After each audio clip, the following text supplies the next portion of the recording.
out this evening. Thank you for the opportunity to spread the word about seaweed again. It's been my passion for many years. I studied, my undergraduate and postgraduate studies have all been with seaweed. I now work within the seaweed industry, and it's my mission in life to try and convert you all.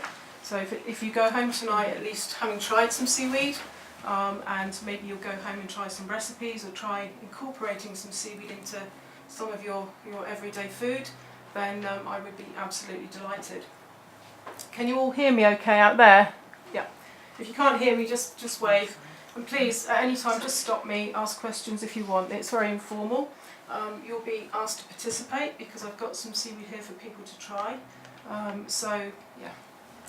Okay, so the title is Laver Love, but I'm not just going to focus on Laver. Obviously there's a strong focus on Laver as we're in North Devon, but really I'd like to introduce you to some of the edible seaweeds that we have on our coastline, a little bit about their sort of history of use, how you can cook with them, and you can try some of them as well. So, next slide please.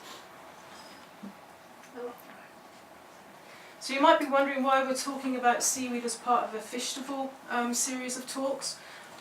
Actually, I'm not sure if many of you are aware of this, but the seaweed is actually a very important global fishery. It's classified as a fishery, and every couple of years the Food and Agriculture Organization, part of the UN, put out their biannual report on seaweed statistics, on the amount of seaweed that is grown and harvested around the world. The most recent report came out in 2014, and in that report the FAO estimated that approximately 23.8 million wet tonnes of seaweed is either cultivated or harvested around the world every year. And to put that into a little bit of context, that's twice as much as the global production of green coffee beans, and it's about the equivalent of the global production of oats. So it's a massive industry.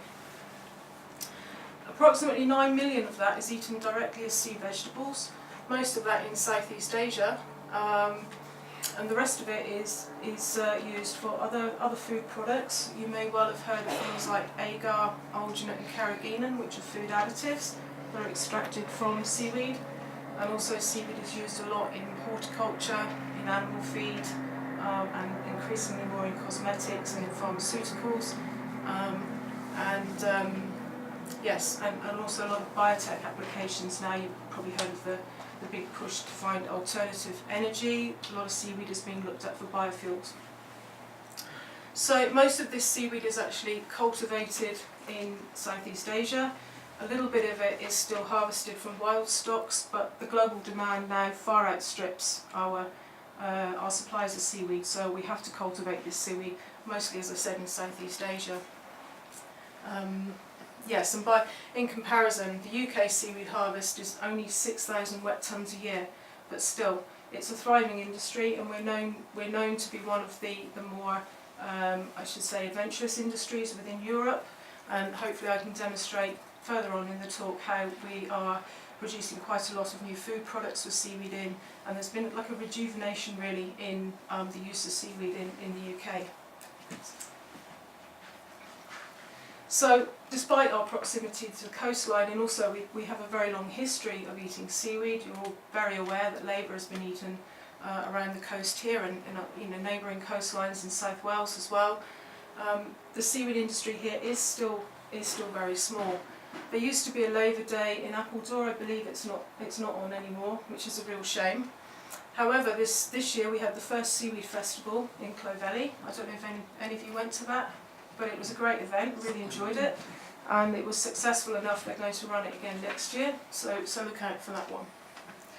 So we've got a number of small companies around the coast here that are harvesting sea vegetables or producing food products that have got seaweed in them, and recently the Cornish Seaweed Company has been granted a licence to harvest commercially, which is good, because that means that they're doing it responsibly, and they've obviously got a demand for the amount of seaweed that they want to harvest. Thank you. So what I will do today then is just have a quick overview of all the sort of key edible species that we find on our coastline here, a little bit of an introduction to the history of the use of seaweed in food. I'll give you a very quick lesson on how to harvest seaweed. There are a few rules that you need to think about, And then afterwards I've got some seaweed for you to try. And Karen, who's sitting at the back, has very kindly made some cakes with seaweed in. So I'm not sure if any of you have eaten any cakes with seaweed in before, but I'm going to challenge your taste buds there. Thank you. So seaweeds have actually been eaten by man for thousands of years. The earliest known consumption of seaweed was actually 12,000 BC in Chile, in South America. They found evidence that 9 different seaweeds were actually being eaten and used for medicine at that time. But coastal archaeology along the south coast of Chile has shown that up to 20 different seaweed species have been used traditionally for food and medicine. At about the same time, seaweed was also being eaten by prehistoric Japanese. A bit closer to home, the Irish and Scottish are estimated to have been eating seaweed for about 4,000 years. And I think we can pretty well assume that most coastal communities in the UK at that time would have been using seaweed in some way. Thank you. Just had a thought, just a question went through my mind. Are any of them poisonous, or are you going to tell us later? I'll tell you a little bit about that later, but yes, some of them are poisonous. Just a thought went through.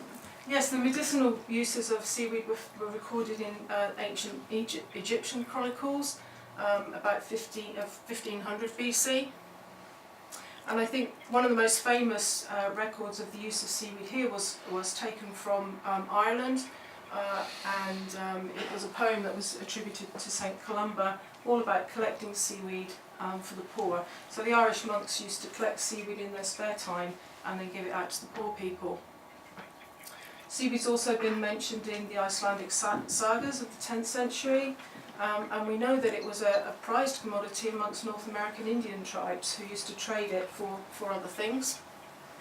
And of course, you're probably all well aware of the importance of seaweed during the Irish famine, when many peoples were forced to the coastline and they basically survived on scavenging on the coastline and eating seaweed. And consequently in Ireland it's become known as poor man's food, and there are still people around now that won't eat seaweed because they associate it with being poor man's food. Thank you. So today there are about 500 species of seaweed that are harvested regularly around the world or cultivated for use in food. It's quite a small percentage of the overall number of seaweed species around. I'm not sure if you're aware, but there are basically 3 types of seaweed: red, green and brown, broadly speaking, and they're based on the photosynthetic pigments that are in the seaweed. Most of them are red, 7,000 species, and then a few less brown species and less green species. The biggest consumer of seaweed in the world are Southeast Asian countries of Japan, China, Taiwan and Korea. And I recently read that daily consumption in Japan can actually be up to 25% of the diet of a Japanese person. So some Japanese would eat about 30 grams of dry seaweed. So if you think most seaweed is sort of 70–80%, even a little bit more water, that's quite, if you rehydrate it, that's a considerable amount of seaweed that they would be eating on a daily basis. But I think elsewhere in the world where you have seaboard communities, island communities, then seaweed is part of the traditional cuisine. Thank you. In Europe, we have a list of edible species that are recognised as safe for human consumption, and that's something that the French seaweed industry has organised, because at the moment there are no official guidelines in Europe concerning the consumption of seaweed. There are far more than 21 species eaten. It's just that these 21 species are recognised, which is great because it means that the food industry can utilise them in new products and things. Most of these are North Atlantic species and not widely eaten outside of this region. And some of them, which you'll try later, are similar to the sorts of species that the Japanese and the Chinese would cultivate and that are eaten at massive volumes over there. In Europe we use seaweed directly as a vegetable, so cook it up as a sea vegetable. It's also added to lots of different products as an ingredient to add flavour, and also just for a bit of novelty, I think. But increasingly now we're seeing seaweed being added for its nutritional value, so it's very high in a lot of key nutritional elements, particularly minerals, and you're seeing a lot of products on the market now that have seaweed in them, particularly for added calcium and minerals. Thank you. So I just wanted to show you quickly, part of my job is to sort of monitor the number of new seaweed products that are coming into the market over the year. And I did a little study in 2004 to 2008, which you can see these are the dark green bars, and then I repeated it sort of 2008 to 2012. And what I wanted to show you is that in both of those periods, the majority of new products that came onto the market were obviously in Asia, but that Europe was actually the second highest number of new products. And interestingly, you can see that there's been a sort of a doubling in the percentage of the market that European products are now taking up. So in 2004 to 2008 there were only 73 products registered on the market, but in the second period of time this has gone up to 269, so that's quite a jump. Thank you. And it's nice to see that of the top 4 countries that are very active in the seaweed space, that the UK is up there, along with France, Germany and Spain. And all of these countries got very active seaweed industries, with the exception of Germany. And a new statistic here, which I found quite staggering for 2014, is that the United States, just the seaweed snack industry, was estimated at $250 million US dollars in 2014. So that's a huge, huge industry. And you'll see some examples of seaweed snacks out on the table there. Thank you. Okay, so the main part of the talk really is to introduce you to the edible seaweeds that we find around the coastline here. Thank you. And the first one is laver. So I guess most of you in this room would have eaten laver. Yes? Do any of you regularly collect it yourself and cook it, or do you buy the pre-cooked stuff? Buy it. Yeah, used to, but yeah. Okay, thank you. Okay, so laver. The scientific name for laver is porphyra. It's recently been split into a number of different species around the world, but essentially laver is the highest value seaweed crop in the world. It's not the biggest in volume, but because of the amount of time that it takes to cultivate the seaweed and turn it into what we know as nori sheets or this sort of thing, it's a very valuable crop. So we know it as laver. The New Zealanders have a big industry, they call it korengo. It's known as limu in Hawaii, and of course the Japanese, who are masters at using this particular seaweed, call it nori. And if I have the next slide please. It's such an important crop in Japan that they actually have whole shops dedicated just to selling nori. And this is one of many shops inside the market, or a market in Tokyo, where they were selling packets of nori. Thank you. The Japanese call nori luckweed, and this is quite a nice story really, because it's got a big connection to England. Nori was very popular in Japan during the sort of 16 to 1800s, but it was very much a rich man's food.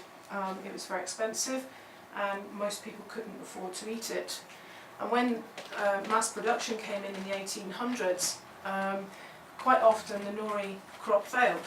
It just didn't happen, which again made it expensive and unavailable to everyday people. And it wasn't until 1949 that an English phycologist called Kathleen Drew Baker actually discovered that the problem was related to the life history of nori.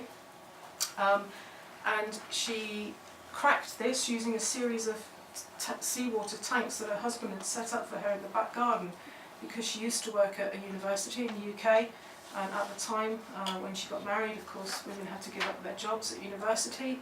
So her husband very nicely funded her research for her, and she carried on at home and managed to work out the life history of nori, which was incredible because it saved the Japanese industry. And now, every year on the 14th of April, they have a national holiday. I don't know, some of you may have heard was a really lovely programme on Radio 4 this year about her, all about the story of Nori and why she's so celebrated. Thank you. And this is the lady herself, and what she actually discovered is that Nori, this is how we see it on the rocks here, is only one of the life history stages of this red seaweed, and that actually there was a microscopic phase also, but the key thing is that it only grew on shells. So she discovered that, and now what the industry does is it takes the reproductive plants, they spread their reproductive propagules onto shells. They've got massive areas where they seed the shells, which they can then put out into the water, and that's how the industry goes on. Thank you. And these, when you say shells, these are like the shells that they're not living creatures. No, these are sort of dead oyster there. shells. Yeah. So on the bottom of any marine system there'll be lots of dead shells, and I guess with various storms and that coming through, they would be washed out or not available. And so now it's all done inside in tanks to ensure survival of the little propagules, and then they're put out into massive like cultivation systems. Thank you. And even though our industry here is very small, it's much smaller probably than it was many years ago, it's still a very important industry for the UK here.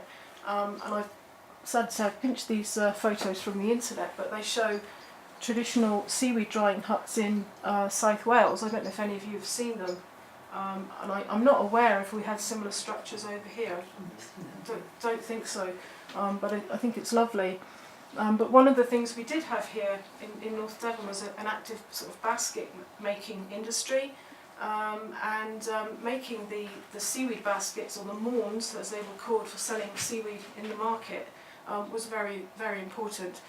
This picture of some ladies in Wales. I haven't managed to find any photos of the industry here. But the labour industry is recognised here, and when the North Devon Biosphere was set up, the labour industry was actually listed as one of the important features of that biosphere. And currently there's just been a new report put out by the EU about the seaweed industry in Europe, and it's quite nice that the only really important seaweed industry that was mentioned for England was actually for Devon and Cornwall, which is quite nice. So we're very lucky to have ties to the labour industry. Thank you.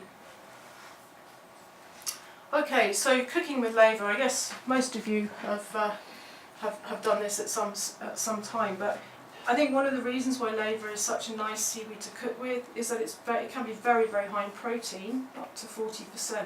So when you cook with it, you don't necessarily get those seaweedy flavours, you get more meaty and fishy flavours coming through. And what the Japanese do, which we don't tend to do here, is that they actually fry or roast the seaweed, and that makes the meaty flavours come out better. So what I would like to do is pass around some seaweed here. So this is laver that's been made into nori sheets. That is just straight laver sheets, it hasn't been toasted. And this is the Japanese version, which has been toasted. So you should be able to take a bit of each and then taste the difference, hopefully. And I've also got some Welsh, it's called Welsh caviar, but it's basically laver that's been broken up into some little flakes. But I think I'll put that out on the table for you to taste later, because it's a bit messy to pass around. Thank you. Okay. So there are many ways that you can use laver. Obviously the most obvious one is that you would know about is as a sushi wrap for fish and meat. But it can also be broken up and toasted and mixed with things like nuts and seeds, various other flavourings, and used as a sprinkling. And there's an example, or some examples outside of that, so you can try those. It's fantastic with fish, eggs, rice, potato, any sort of bland basic food. You can add laver to it, It's adds a real spice to the cooking. Dr. Sarah, when you say that Laver, Japanese nori, is the same thing, it's the same species of seaweed. Very similar. They've just been classified as two different ones, but they're very, very similar. They have been the same species up until very recently. All species of nori, laver, karenga always used to be porphyra, and now it's been split into two different genera. So if I buy a pot of laver, on the market here, Yeah. and spread it out to dry, would it become nori? If you want to make it into nori sheets, yes. Yes, you can, yes. Just chop it all up, just imagine you're making paper, just chop it all up and flatten it out and then dry it in the sun and you'll get nori sheets. Excellent. They're making it in Denmark with all sorts of different seaweeds. They're making like nori sheets with brown seaweeds and green seaweeds, using the same principle. The Asians also use nori and similar species to make seaweed jam, which is probably a strange concept to most of us, but again there's a pot of that outside for you to try. And nori is surprisingly good with chocolate and sweet things, so it's excellent with chocolate and ginger. And Karen's made a nori and chocolate cake for us to try a bit later. So you can give me your judgment on that. Thank you. I think the main thing with laver, if you harvest it yourself, is actually cleaning it, and it's dreadful to clean, to get all of the sand out, but of course you've got to make sure that you get all the little critters out as well that are living in there. And once you've cleaned it, then you have to boil it to death really to make it nice and soft. So I think most industrial processes cook it at very, very high temperature for 4 or 5 hours, and I guess at home it would similarly be, for a number of hours. You can buy it pre-cooked, obviously, in cans and fresh. And as we've already talked about, you can buy the dried nori sheets.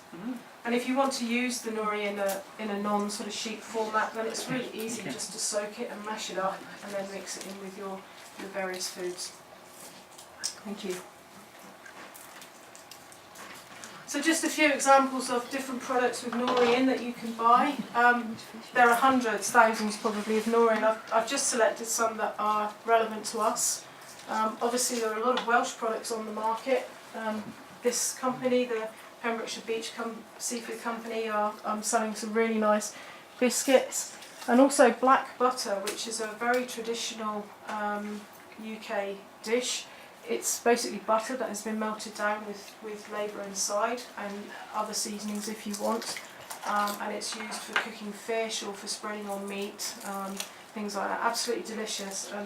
I did buy some for you all to try, but unfortunately I got the sell-by date wrong, so I couldn't bring it. The empty jar's outside, so you can salivate over that. New company, this is an English company that are producing Asian-style seaweed snacks, and an award-winning cheese from Pembrokeshire that has got laver in it as well. Thank you. And I think the Welsh are quite innovative, I would say, with their use of laver, because they're even producing a gin now, and various sorts of seaweed snacks, and of course laver bread, which you've all seen. Thank you. Now I'd like to introduce you to Dulse, which is one of my favourite seaweeds and one of Rosie's favourite seaweeds as well. Dulse is another red seaweed, grows around the coastline here, absolutely delicious. Thank you. So its scientific name is Palmera palmata, and it's this is a picture. I'm not sure if you can see it very well here, but this is a picture of a rock in Ireland where I used to be working, and it's absolutely covered in dulse. So it's very easy to go down there and harvest a little bit for tea. But it's very common on the sort of middle shore here, and also you may have seen it growing on the stipes or the stems of the big brown kelps. Quite often we've got lots of red seaweeds growing on the side, and usually that's dulse. It's commercially harvested in Europe. They haven't managed to aquaculture it successfully yet, and the demand for dulse far outstrips the supply, so if we could aquaculture dulse, then we'd be selling a lot more of it. And I think it's probably the most widely eaten sea vegetable in Europe. And I've got some here for you to try. So pass this one around. Have a good smell of it as well, because it's delicious. And Dulse crops up in a lot of very, very traditional recipes. So the sort of Hebridean broths that you would find old recipes with basically potato, maybe a little bit of fish in, and Dulse. And I suppose it's our version of a chowder, really, that sort of seafoody, potatoey soup. Thank you. So to cook with Dulse, I guess it's the same with most seaweeds, really. If you're not going to use them fresh, then you're buying them dry. You need to rehydrate them in water for a few minutes, usually 5 minutes, and then give them a quick rinse. When the seaweed harvesters harvest and collect these things, they usually rinse them off in clean salt water and then let them dry with the salt water on them, and then the salt acts as a preservative.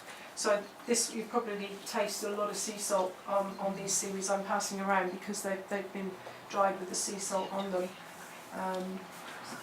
Again, with the Dulse, you can toast it, and then you get really, really meaty flavours, and it's kind of been dubbed vegetarian bacon because it has such a meaty flavour to it. But with most seaweeds, they are high in sugar as well, so they do burn easily. So if you're going to be toasting any of these dry seaweeds, then make sure you keep an eye on them, because they'll burn very quickly and go bitter. This is the seaweed that the Irish sell in little brown paper bags. I don't know if you've been to the west coast of Ireland and walked along the seashore, like we get cockles and winkles and things, but they have little brown paper bags of Dulse, and they sell it in pubs, and the old guys eat Dulse while they're drinking their beer, so it's very much like a beer snack, which is very similar to the Japanese. Actually, they eat lots of different seaweed snacks with their beer. It's great, but it's very versatile, so you can grind it up and put it in condiments. You can sprinkle it on any potato, egg, rice-based dishes, add a little bit of Dulse, or just eat it as a snack. It's very delicious. Thank you. Quite chewy, isn't it? It is, yeah, very different, yeah. These are because they're just dry. I haven't rehydrated them or anything. They are a bit chewy, but can you taste a bit of meatiness? Yeah. Quite a lot of nice products in the UK with Dulse in them. This is a product from the Cornish Seaweed Company, so a nice local product which is outside for you to try. It's got Dulse in it. And I'm highly delighted that there's a new chocolate company on Exmoor, and they're selling a chocolate which has Dulse in it as well. Didn't bring any of that for you to try today, I'm afraid. Mara is a seaweed company up in Scotland, and this lady's been very, very proactive with her promotion and PR, and she's I think she's been on one of the bake-off programs of Poor Hollywood and things like that. So she's selling a range of really, really nice products. This is a smoked Dulse, and this is like a Dulse shaker sprinkle thing to put on, rice and fish and that. And this is a new company, Atlantic Kitchen, and they're selling dried seaweed, but they're also selling a range of nice soups, and this one has got Dulse in it. Thank you. Another nice little seaweed, which I haven't got any for you to try, I'm afraid, is pepper Dulse, but this grows a lot around the coastline here. There's a lot of it at Lee Bay, places like that. You might recognise it growing on the very tops of the rocks, and it's not related to Dulse at all. It just happens to be another red seaweed. But if you try a little bit and eat it, it's really peppery, really, really nice. Thank you. So its scientific name is Osmundia pinnatifta, and as I said, you'll see it forming these really sort of dense turfs on the top of rocks. I guess it's always a bit confusing with seaweed. I said to you before, there are 3 different kinds, rose, green and brown. Basically, if it's brown, it's probably brown. If it's green, it's probably green. But if it's red, green, brown, purple, white, yellow, it could be a red seaweed. So Osmundia can be anything from yellow to black to brown. So, but it's very distinctive. It's like a tiny little tree type structure to it. So next time you're on the shore and you see this growing on the rocks, just try a little bit. It's lovely. Thank you. As I say, it's got very peppery taste, which makes it ideal actually for a condiment, and it's become one of the very trendy ingredients now in restaurants. And as a consequence, there are a couple of companies that are producing it. It's quite expensive, as you can imagine. If you're sending someone down to harvest it, you're going to have to do a lot of harvesting with a little pair of scissors to collect any real amount of seaweed to sell. So it's more of an artisanal thing, really. And also, the Pembrokeshire guys have put it into a butter, which I haven't tasted, but I can imagine that it would be very, very nice. Do you know if has it been used as paper or fabric or anything like that? The pepper dulse. Just Dulse generally. I don't know about dulse, but the brown seaweed, certainly there are extracts from brown seaweeds that are used in paper making and fabric making and paint, and yeah. Dulse was used as a dye for tartans to get the nice red colours in some of the old traditional. There is a UK company that are selling fresh seaweeds. I haven't tried any of them, but if you're interested in buying some, this guy is actually selling pepper dulse. Thank you. So Irish moss, or carrageenan. Most of you have probably heard of Irish moss. Thank you. Its scientific name is Chondrus crispus, but these days you actually tend to get a mix of Chondrus crispus or carrageen moss, and this is the real thing here. The photo I showed you before was false Irish moss, which is Mastocarpus stellatus. They're very difficult to tell apart unless you see them in a rock pool.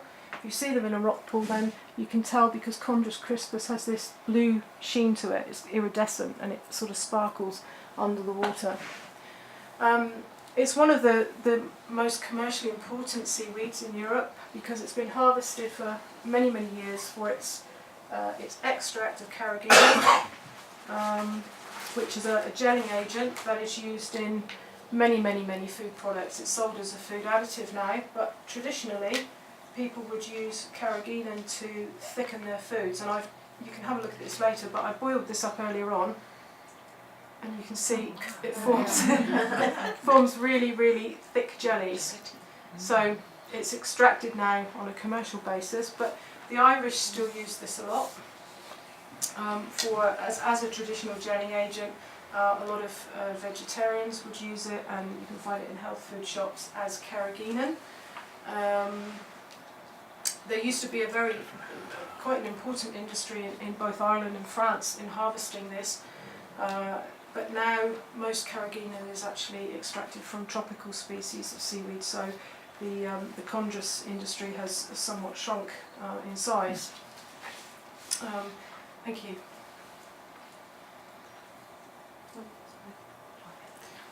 It's not a very nice tasting seaweed, but it is mostly used in cooking for its gelling properties. So you can use it to make milk puddings, blancmanges, things like that, and then you can add any flavourings to it, anything you like really, because if you were to taste this boiled up, we obviously would strain the seaweed out of it, but if you were to taste the jelly of this when it's boiled up in milk, it has a very sort of marine taste to it. So generally people would add vanilla or lemon or even chocolate to it to make it taste nicer. So if you're interested in having a go at that, you can pick carrageenan down on the shore and dry it. It has to be dried before you use it really. And then you just pop it into some milk, bring it to the boil. I think I boiled this for about 5 minutes. Take the seaweed out, and then if you want to add any other flavours and things you can, and then just set it as a milk pudding. So it's quite a nice one to do with children actually. Why do you need to dry it first? Is that so that you're killing it? No, well, no, I think it just to help. Whenever you dry, if you dry something, then the cells shrink, and I think it helps to extract the property, to extract the carrageenan that's inside. Right. So traditionally, the Irish ladies would go around and harvest it, and then they would spread it all out and dry it, and then take it home and use it. Yeah. Thank you. I think because it hasn't got such a pleasant taste to it, it's not widely used in food products, but there is a company, interesting company up in Scotland that are making healthy cakes, gluten-free and etc., etc. And they've got a really interesting product. It's a ready-to-bake cookie mix which has got seaweed in it, and you just slice the dough off and bake it, and also sort of instant crumble toppings and things like that. And both of these products have carrageenan in, and you would find a lot of products in Ireland. So if you're interested in buying any of these things, just have a look online, and you'll find quite a lot of Irish companies that are willing to ship to the UK, and there are a couple of UK companies, but many more in Ireland. Thank you. Okay, so we'll finish with the red seaweeds and move on to the brown seaweeds. This is another one of my favourites. This is Atlantic Wakame.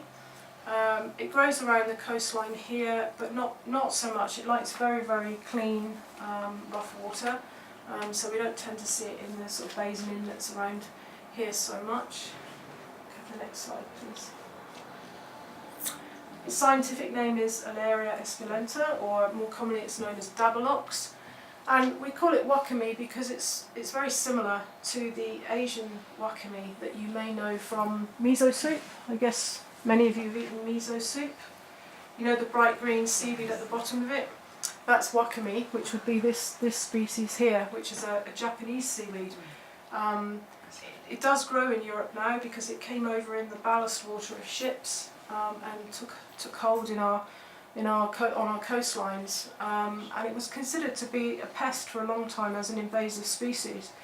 But the French, in their wisdom, decided to cultivate it, so they had massive open water cultivation of the seaweed, and of course it spread because it was sort of semi-naturalised. So the French have now adopted it as a native species, and they grow it and harvest it commercially.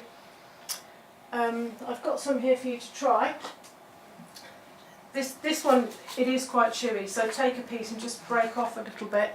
I'll just hold up a piece here, but it does have a midrib, so don't have a go at chewing that because it is very tough. But when you cook with this, you would slice the midrib off and just try the blades. So just take a little bit of it. But I really like this one. It's very high in minerals, so it's very tasty to prepare it as a sprinkle and add it to food. Next slide, please. I'll keep you quiet for a while. This one you need to soak for a little bit longer, so I'd soak it for about 15 minutes and then pare away the midrib. And then you can use it as it is, like just shred it up or chop it and use it fresh in salads. It's very tasty. As with the others, you can dry fry it or roast it, mix it up with different sort of flavourings. A lot of these seaweeds are good with things like sesame and garlic, soy sauce. It's very good actually fresh in salads. Goes really well with carrots. I suppose carrots are nice and fresh. And if you can get big enough pieces, then you can use it to wrap fish and meat and bake it in that.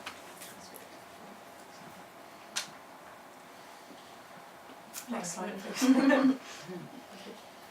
So there are a few products with wakame in them that are on the market again, this Atlantic Kitchen Company, they're producing a soup and selling it dry.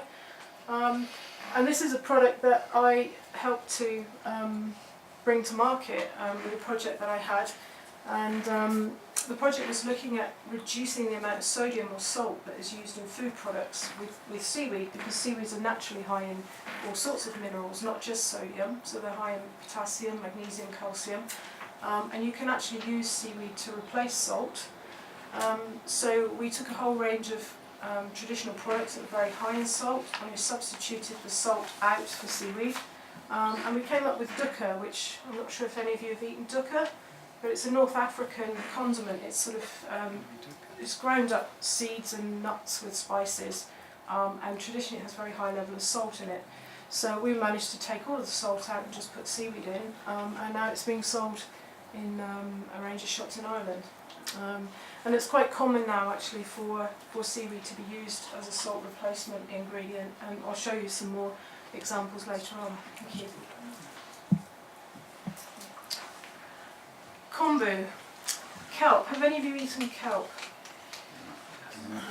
Come across quite a lot of people in other talks that have eaten it. It's one of the more common seaweeds that you would find in health food shops around here. I don't know why, but people cook pulses with kelp, and it's supposed to make the pulses cook quicker, so lentils and beans and things, but I have no idea of the science behind that, I have to admit. Thank you. So kelp is one of the big brown seaweeds that you see washed up. They traditionally, they have a stipe or a stem and then a big long leathery blade. So I guess just looking at it you wouldn't think that it's necessarily that tasty because it looks quite leathery. And I have eaten it before I knew how to cook it, and it is, yes, it's quite a challenge to try and eat it. So kelp, we find that on all of our shores around here. You can harvest it all year round, yeah, it's very, very widely used in cooking in Japan. And I think because as Japanese cultures are spread around the world, and we look to Asia for ideas on different sorts of food, we've taken on the idea of using kelp in a lot of our foods and cuisines around the world. But it was traditionally eaten by the Scots, and I think that's probably goes back to sort of famine food again. It was what was available, and if you have masses of this sea vegetable on the shore, then you're going to use it, aren't you, in leaner times? Thank you. So, along with nori, the Japanese actually celebrate Kombu Day as well in November, because for the Japanese it's a very, very prized and auspicious gift. And if you're going to someone's house for a special celebration, you could take a packet of expensive kombu with you, and that would be considered to be a very, very prized gift. I think because kombu is used to make dashi, and dashi is the basic flavouring stock used in most Japanese cuisine. So basic Japanese dishes would all be using kombu as the flavour. And that's because kombu it's very high in glutamates, which are the tasty protein components of food. I guess you all know, have heard of MSG, monosodium glutamate. But it's actually discovered in seaweed, and originally monosodium glutamate was extracted from kelp. It's now produced synthetically from bacterial fermentation, but back in, I think it's about 1908, the monosodium glutamate was first extracted from seaweed. So if you cook anything that has a lot of natural glutamate in it, then you're going to get nice meaty, fishy flavours coming out. Kelp's also very high in iodine and minerals, so it's naturally tasty in that way as well. It was actually the Buddhist monks in Japan that discovered the use of kelp to make dashi, and they were all sort of based in the Kyoto, Osaka region of Japan, which created a bit of a problem, if I could have the next slide, because the monks are all based in the south of Japan, and kelp is grown in this area of Japan, up on Hokkaido in the north. So what they had to do was to transport the kelp from Hokkaido down to the south, and originally this was done by land. And any of you that know Japan, this area here is full of mountains, and in the winter the seaweed just couldn't get through. So the seaweed supplies were stashed over winter until the snows disappeared, and then continued on their way. And what they discovered is that the overwintering period actually improved the flavour of the kelp. So what was happening is the kelp was maturing a bit like cheese or wine.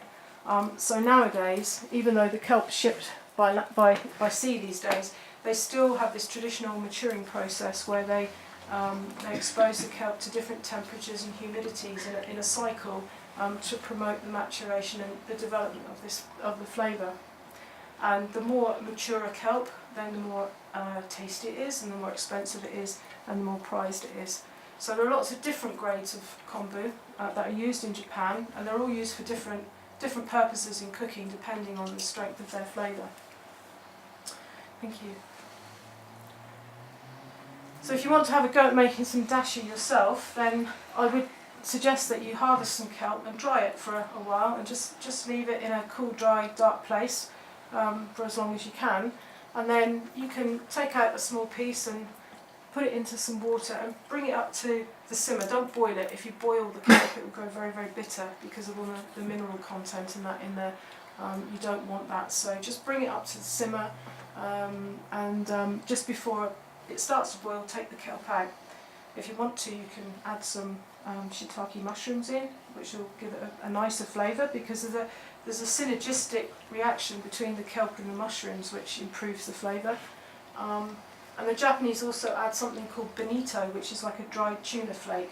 So if you wanted to add some fish sauce or something like that into it to give it more flavour, but it gives you a beautiful flavour, and it's kind of the basic taste of a miso soup if you've tried miso soup. Thank you. So generally cooking with kelp, you want to wipe the surface down, because dried kelp, you can probably see it on this Wakame as well, but you quite often get deposits, like white deposits on the surface. So wash that away with a damp cloth, and then soak the kelp overnight. It's a lot tougher than the others, so you need to soak it for a bit longer. And then you can use the soaking water to flavour your soups and stews, and then you can use the kelp itself, slice it into thin strips or whatever, and pop that into your cooking. So it works really well with mushrooms, as I said. Have to be a bit careful with kelp because it's high in iodine, and we're not used to eating a lot of iodine in the UK, so it's not like the Japanese who eat bucket loads of it. They have a higher tolerance to iodine. So you've probably heard of iodine tablets, actually, for people that are seaweed tablets that have thyroid problems or are deficient. So you can take kelp tablets for that, but you shouldn't be eating a lot of kelp, just a small piece once a week, really. And as with the other seaweeds, it's very good if you want to toast it. It works really well with sesame seeds and things like that. Thank you. So to buy it, you can actually buy kelp sprinkles from the Mara company, but a lot of products on the market in the UK are actually making use of this dashi concept, or the kombu for flavouring. Heston Blumenthal brought out a steak and ale pie a couple of years ago, which had kombu stock in it as the major flavouring component. And Marks and Spencer's have recently brought out a whole range of vegetable stock cubes and a paella soup and some burgers, and all of them have got kelp extract in them as the flavour component. And you can also buy kelp from the Cornish Seaweed Company as well. Thank you. And I just wanted to show you this because this is a fantastic seaweed meal I had in Iceland, and I don't know if you can see this very well, but the base of the meal it's actually like a nori sheet, but it's made with kelp, and you can see the sort of dark and light stripes in it. And the spaghetti in the middle is fresh kelp, which has just been shredded into noodles. It's absolutely delicious. Thank you. Okay, another kelp, which is sugar kelp, and you've probably seen this one washed up. This is the one that people tend to hang up and tell the weather with. It's called sugar kelp because it's got a very high content of something called mannitol, which is a natural sweetener in it. And this one, if you do see this with the sort of white hue on it as it dries, if you sort of taste that with your finger, then it'll be very, very sweet. It's the mannitol coming out of the seaweed. Thank you. And the Irish actually call this sweetie, and Irish children would have been given bags of this instead of sweets to eat when they were little. So this seaweed is more common on sheltered shores. It's not harvested as much here, but it has been successfully cultivated now, and because of the sugar content, it's been investigated quite thoroughly for its use in the production of biofuel. So there are a lot of trial pilot aquaculture setups now around Europe, particularly in Nordic countries where they're growing lots and lots of sugar kelp for biofuel. Thank you. So, same really, just soak the seaweed in water if it's dried one that you're using. This one works really well as a wrapping for fish, and this was the sort of second course of that Icelandic meal I told you about. This was a beautiful piece of cod that was wrapped in sugar kelp and baked inside the seaweed, and the actual sauce was made with sugar kelp and whiskey, so it was absolutely delicious. One of my colleagues from Coastwise actually makes a lasagna with sugar kelp. She can't eat pasta, so she uses the sugar kelp instead of the pasta to layer her lasagna. But it's very good. It works well with things like egg and potato and rice. And there's a company in Scotland that are making sugar kelp biscuits, which are quite nice. Thank you. Sea spaghetti. Have you seen sea spaghetti on the coast? No, you may not have seen it like this, because this was taken in the Scillies. It's the most amazing sea spaghetti I've ever seen. The plants were as long as this room. Absolutely incredible. If I could have the next slide, please. You may have seen sea spaghetti like this, because it exists as this tiny little button, which is no bigger than that, on the shore.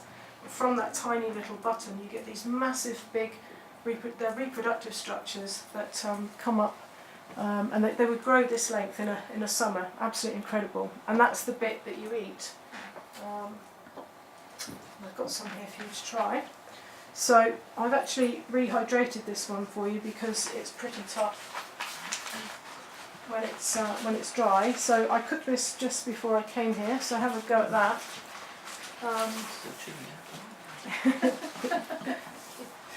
Thank you. If I could have the next slide, please. I think sea spaghetti it's fun, and I think a lot of people have experimented with this. You can use it as spaghetti. Quite often, if I'm making spaghetti marinara, I'll just put in a small handful of sea spaghetti, just the last 5 minutes or so of the pasta cooking, and then just mix it in with the normal spaghetti.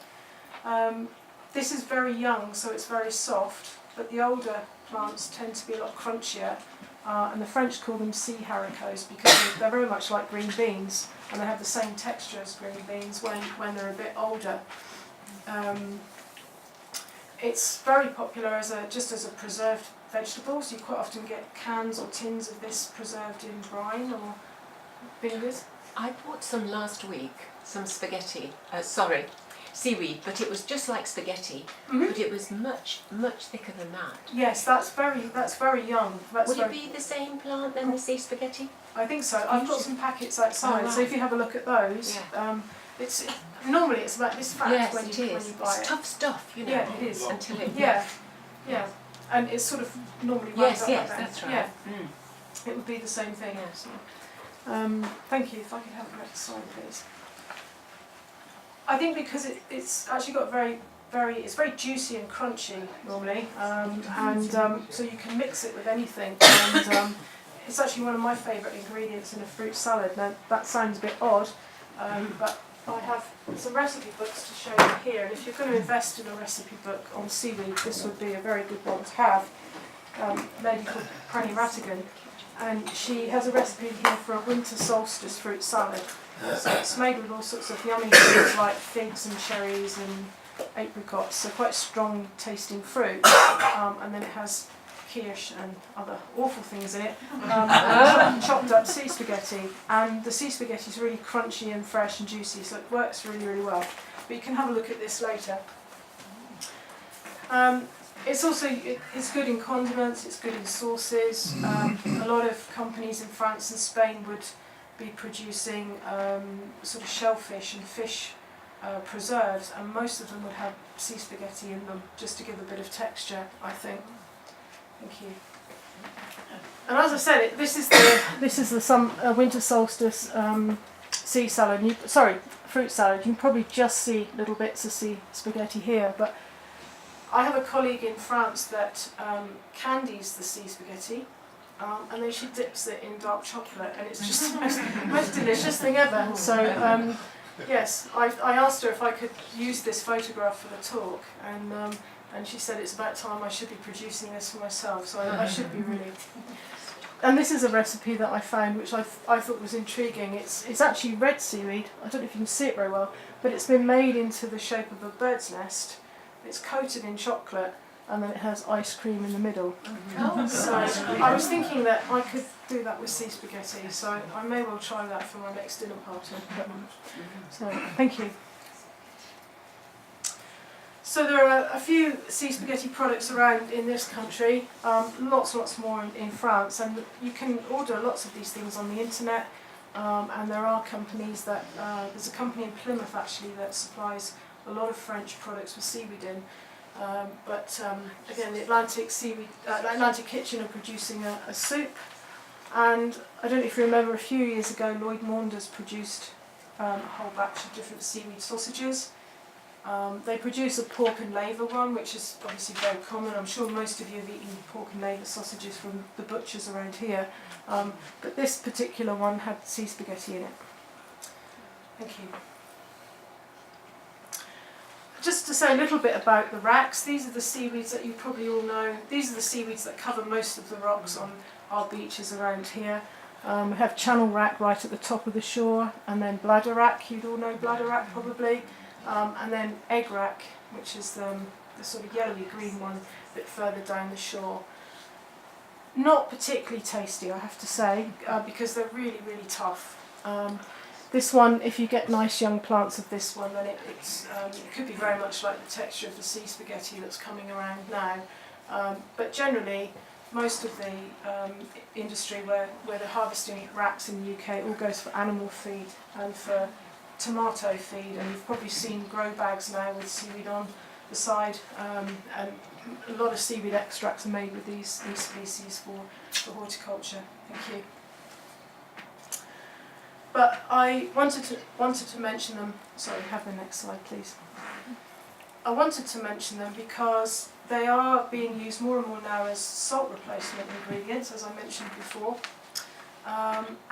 because they are very high in sodium, potassium, magnesium, calcium, iron, and there are some products outside for you to try. There's a company called Sea Greens which have a whole range of different sea salts with seaweed and culinary, they call them culinary products, which have mixes of the wracks in them instead of adding salt.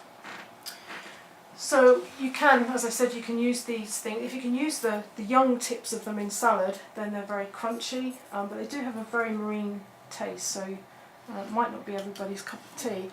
And I found this recipe, which I thought was intriguing, and it's the, I don't know if we could go back. Try and go back two, yeah. It's the air bladders that you find on the egg rack. Some of them could be this big, and they're the structures that are used to float the seaweed up in the water, but they're sort of generally about this big. Sorry if you can go forward again now.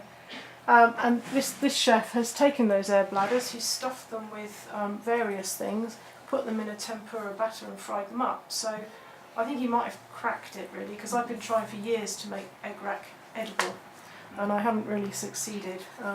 But I haven't tried this recipe, so if you're feeling adventurous, that might be one for you to try. Thank you. These are the sorts of products I was talking about for salt replacement.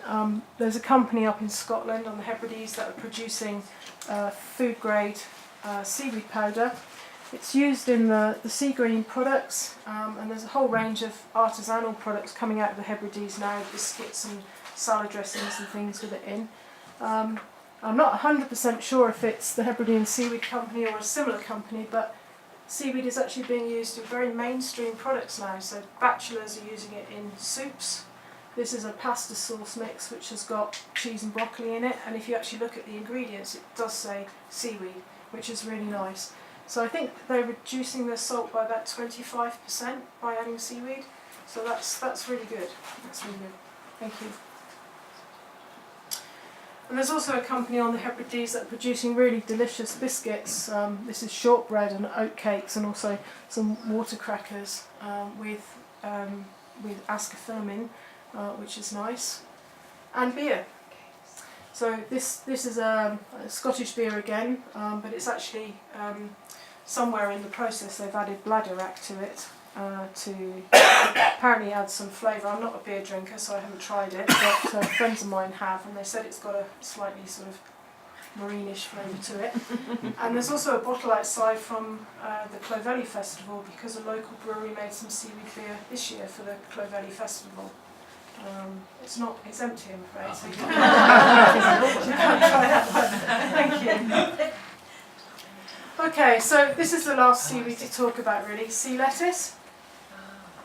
And I don't have any straight sea lettuce, but I've got a sea salad mix here, which looks like it's got a little bit of dulse and possibly a bit of nori in it as well, but it's mostly sea lettuce. Thank you. So the scientific name for sea lettuce is ulva. It's very similar to the sort of Southeast Asian species of monostroma, which are used a lot in many of the seaweed snacks outside, and also in the seaweed jam that I mentioned. You'll see this everywhere. If you go to the beaches around North Devon, you'll see lots and lots of sort of like a green turf of carpet, and then other plants that look more like lettuce. It's all the same thing. It's all ulva. One thing is that it thrives in an area where you've got fresh water input, and it loves nutrients. So you have to be very, very careful when you harvest this, because seaweeds basically suck up and soak up everything around them, and that would include pesticides, nasties that you don't want to be eating. So be very, very careful, and I'll talk a little bit about that in a minute. But have a try of that. Thank you. Most of you have had crispy fried seaweed, haven't you, in a Chinese restaurant? Oh yeah. Yeah. I'm willing to bet that most of you have actually had cabbage, because they tend not to do the real thing over here, but this is the real thing, and it's the Asian version really of ulva that's used as for crispy dried seaweed. This is probably, ulva probably has the most marine seaweedy flavour, I think, of any of the seaweeds that we have. So it's generally used in moderation, and I've done a lot of research with various consumer panels, trying them out on different foods that contain seaweed, and this one always comes bottom. I think because it has such a strong marine flavour to it. But if you use it in moderation, then it's really lovely. And you can use the sort of lettuce-looking leaves to wrap fish and meat and things in. But mostly, I think you'll find it marketed as a condiment in this sort of format, as a sea salad. And there are quite a few companies, the Cornish Seaweed Company, are selling this as sea salad. Thank you. Okay, so just a few rules about harvesting, because I'm hoping that some of you will go out and try to do this yourself. Thank you. So, what species are safe to eat? Well, mostly it's a case of palatability rather than whether they're safe or not to eat, because a lot of seaweeds are very tough. We're not very comfortable with the textures of seaweed, so the gelatinous, crunchy, slimy textures that are often associated with seaweed. So it is more a case of palatability, but there are two seaweeds in particular that you mustn't touch. Have any of you seen this one, furbelows, on the shore? It's a great big, thick, chunky brown kelp. I don't know if you can see it with the lights on, but it has this really sort of twisted lower part to it. That one, I don't think you'd want to eat it anyway because it doesn't look very tasty, but that one is poisonous, and animals will avoid that. So, many areas of the UK, sheep and cattle and deer go down onto the shore to graze. They will actively avoid this one. This is the harpoon weed, mostly down in South Devon. That one has some nasty toxins in it, so again, you probably wouldn't want to eat it. It looks prickly and doesn't look that nice, but to start with, I think if you stick to the ones that I've shown you tonight, and most sort of seaweed gathering guides, again in here, most seaweed recipe books would have a harvesting section at the beginning, so stick to the ones that you're familiar with and you're absolutely fine. But this is the real issue here, is like you must always harvest from clean shores, okay? For the reasons I've told you, that seaweeds can soak up and store, they accumulate pollutants, so it's not as if you're just eating the ambient amount of pollutant that could be in the water. You're eating an enhanced stored amount of it. So, and always, if you're going to harvest seaweed, always make sure that they're alive and they're attached to rocks. Don't take any that are floating, and certainly don't take any that are stranded up on the beach. Thank you. if you can see this, you probably all recognise it as Lee Bay. And you'd all know that there's this lovely river that runs down through onto the beach, but the whole of this area you can see is just covered in sea lettuce. So it's there because of the fresh water, but it's also there because of the runoff from the farmland. So there would be all sorts of organic things floating around in that water that you don't want to be eating. So never harvested on a beach where you've particularly got fresh water input coming in. If there's lots of houses around that could have drainage, drainage from farmland, that sort of thing, just avoid it. Stick to very, very open, clean beaches. Thank you. I don't know if that's my time to finish or if someone's going to explode in a minute. There are a few sort of legal and sustainability issues as well that you need to think about. So unless the coast is privately owned, then the whole of the foreshore is owned by the Crown Estate. In theory, you have to have their permission to harvest, but they generally don't bother with people that are harvesting for private consumption. If you want to start up a business, then you have to get a licence, obviously. Thank you. As I said, always stay away from freshwater inlets. Don't harvest on heavily used beaches.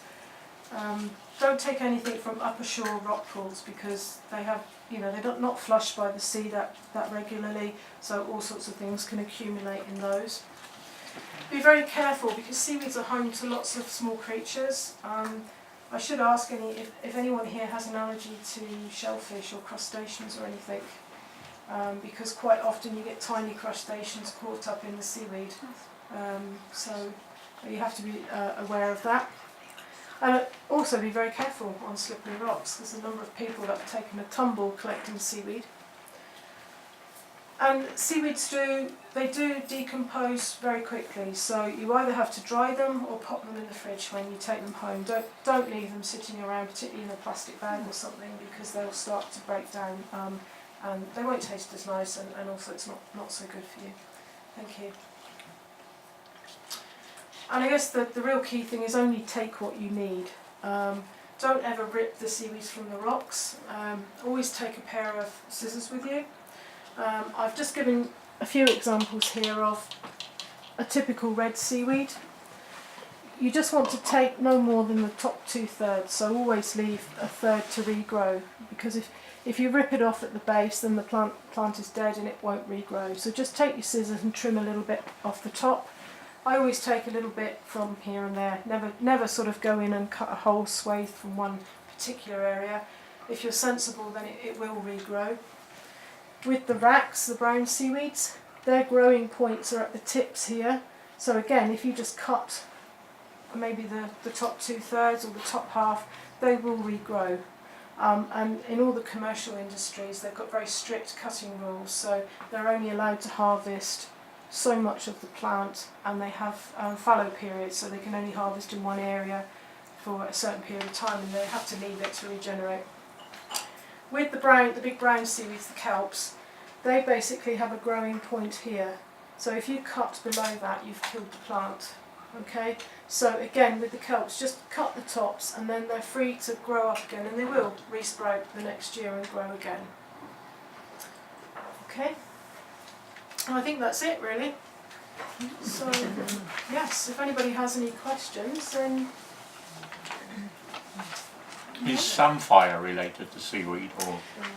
Well, samphire it's a flowering plant, so it's more akin to terrestrial plants. So it's, I suppose, because it grows in the marine environment, that people tend to lump it in with seaweed. But it isn't a seaweed. It is a terrestrial plant. Yeah. But delicious. Yeah.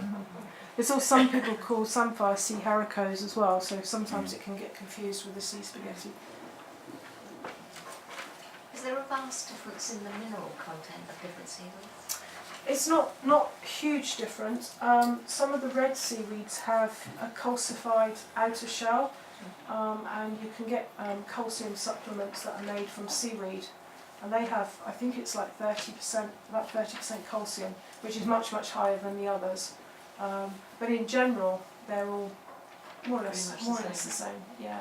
Some have more like iodine, like the kelps have got higher iodine, and some have specific elements that they may have a little bit more of. And what's the average shelf life on those that have been processed? The dry ones, Yeah. it's usually a couple of years if you keep them cool and dry, and away from, so they don't get damp. And yeah, they will last. I think the ones that I have, I got many of these beginning of the year, and they have a shelf life for 2016, 17 on them. But always check. Thank you. Similar kind of question. A fresh laver, how long will that last in the fridge? I don't know. I wouldn't have kept it for more than a couple of days. I wouldn't say. Wouldn't last that long. Yeah, I wouldn't keep it for very long. Yeah. Laver's enhanced by freezing. Sorry, Laver is enhanced by freezing. the flavour or the The flavours. flavour. Like you said about the Japanese taking over the mountains. yeah. If you portion it up and put it in the freezer and you take it out, it has a Tastes more better. taste. Oh right. Yeah. Thank you. That's all, It yeah. likes being frozen. My mum would say that about Brussels sprouts, isn't it? Don't you? Eat them after the frosting. Yes. Yeah. Yeah. So do you cook with laver at Yeah. home or yeah? Yeah. So how many of you have actually tried anything other than laver before? To eat it? Yeah. And cook with Possibly. it? Possibly. You could. In Greece, whatever it was. And do you think Spaghetti stuff. you'll go home and try some now? Oh yeah. Yeah. Mm. Okay. Try the products in there. So do you lead foraging expeditions, or do you know? I generally don't. Does? I don't. Well, I haven't. No. I could. I'd be happy to. I mean, it looks fairly sort of straightforward, but it's different seeing it on the beach. It You're is. sure and think, is it that, or is it? Yeah. No. I haven't. I'm a member of Coastwise, which meet in Barnstable, and we do quite a lot of activities on the shore. So it's more of a go down and identify and see type session rather than harvesting. But I'm happy to do that because I know there are a couple of people around here that do foraging tours, but it's something that I'm quite particular about. I think you have to respect the shoreline, and if everybody goes tramping down there in big boots and ripping seaweeds off the rocks, then that's really not a good thing. You need to do it responsibly. Is there a difference between the laver bread in Wales and our laver, as we call it? No, well, no. None I at mean, all. It's just the way we do it, is it? yeah, there are always small differences. Like as with any plant, if you grow a potato in Scotland and you grow the same variety in England, it will be different. It depends on the environment, so there will be very small differences. But I mean, Essentially, nothing. no.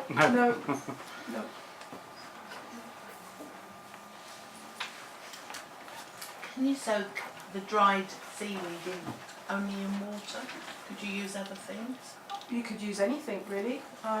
They could do it in oil, bit of oil. I don't know. I suppose people do infuse oil with seaweed flavours, so I guess you could. I guess the whole idea is just to rehydrate it before you cook with it. You just get better results if you don't just cook with it straight away. When you made those fabulous scones, you soaked them a little while first, and then you fried them. Fried the dulse up with onions and garlic. Yeah, and then use those in the scone mix. Is that how you do all the dried ones? Yeah. Well, I use quite a lot of seaweed as like a sprinkle, just as a condiment on the top of things. But if I'm cooking with the seaweed in like a scone or breads, savoury breads, muffins or whatever, then I would rehydrate them first and then cook them up in with the other ingredients. Particularly since spaghetti takes up the flavour of whatever you cook it with. So if you were to cook it up with garlic and onions and whatever before you put it into your dish, then more tasty.